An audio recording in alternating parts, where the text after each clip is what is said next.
क्या भारत ओलंपिक जैसे बड़े इवेंट्स को होस्ट करने के लिए पूरी तरीके से तैयार है?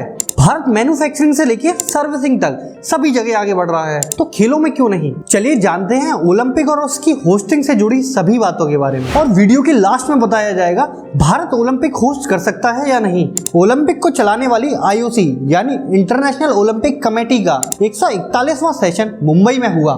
इस सेशन का इनॉग्रेशन PM नरेंद्र मोदी ने किया, जिसमें PM मोदी ने 2036 के ओलंपिक के लिए भारत की तरफ से बिड डालने की बात कही।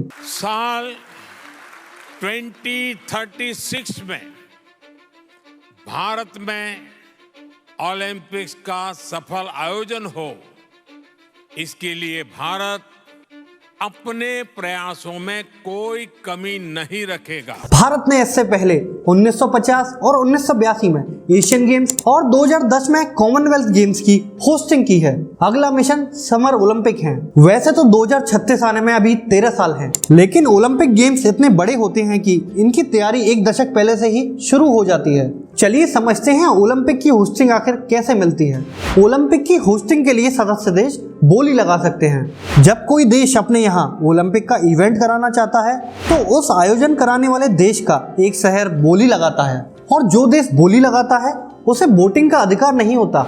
आज के समय में ओलंपिक गेमों की होस्टिंग करने के लिए वेन्यू, मैन पावर, इंफ्रास्ट्रक्चर और एंटरटेनमेंट के साथ साथ आम सुविधाओं के लिए भी अरबों डॉलर खर्च करना होता है। साथ ही ओलंपिक में आने वाले लोगों के लिए रहने और खाने की व्यवस्थाएं करना भी जरूरी है। IOC के सामने बोली लगाने वाले देश ये बताते हैं कि वो कितना खर्च करेंगे, जिसके बाद ऊंची बोली लगाने वाले को होस्टिंग मिल जाती है। अब समझते हैं ओलंपिक की बोली लगाने के लिए एलिजिबिलिटी क्या है। ओलंपिक क्रिकेट वर्ल्ड कप से भी बड़ा इवेंट है, और ओलंपिक में 25 से ज्यादा खेलों और 310 से ज्यादा इवेंट कराने की अरेंजमेंट होस्ट करने वाले देश के पास होती है। 20,000 IOC मेंबर और एम्बेसडर के ठहरने की व्यवस्था होनी चाहिए। इसके अलावा आने वाले टूरिस्टों के लिए भी सुविधाएं होनी चाहिए, क्योंकि 2016 के रियो ओलंपिक में लगभग 5 लाख टूरिस्ट आए हुए थे। इसके अलावा टूरिस्ट और एथलीट्स की सिक्योरिटी का भी ध्यान रखना होगा। भारत के शहर गुजरात ने ओलंपिक कराने की बात कही है। बीजेपी ने 2022 गुजरात चुनाव के संकल्प पत्र में 2036 के ओलंपिक गुजरात में कराने का वादा किया है। तो ऐसे में केंद्र सरकार का झुकाव भी गुजरात की तरफ देखने को मिल रहा है, क्योंकि गुजरात के पास hotel, hostel, airport, sport complex से लेकर तमाम इंफ्रास्ट्रक्चर है। इसके अलावा अहमदाबाद में सबसे बड़ा स्टेडियम नरेंद्र मोदी स्टेडियम भी है। अब जानेंगे ओलंपिक होस्ट करने में कितना खर्चा होता है।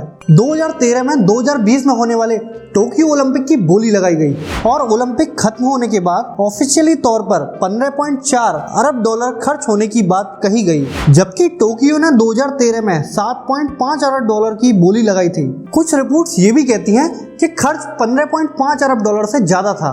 जितना खर्चा ओलंपिक में होता है, उतनी तो छोटे मोटे देशों की इकोनॉमी भी नहीं होती। ऐसे में सवाल उठता है, ओलंपिक पर इतना पैसा खर्च करना सही है? जब इतना खर्चा ओलंपिक कराने में आता है, तो भारत ओलंपिक क्यों होस्ट करना चाहता है? क्योंकि ओलंपिक गेम से इकोनॉमी में बूस्ट मिलेगा।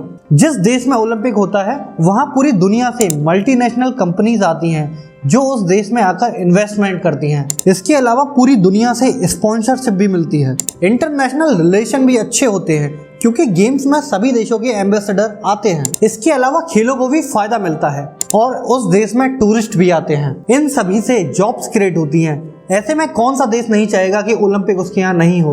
अब लास्ट में बात करते हैं, क्या भारत 2036 का ओलंपिक होस्ट कर पाएगा? भारत ने अब तक Asian games, Commonwealth games, ICC cricket world cup, FIFA under 17 world cup और हॉकी का मेंस वर्ल्ड कप जैसे इवेंट्स होस्ट किए हैं। साथ ही भारत में G20 समिट भी सक्सेसफुल रही।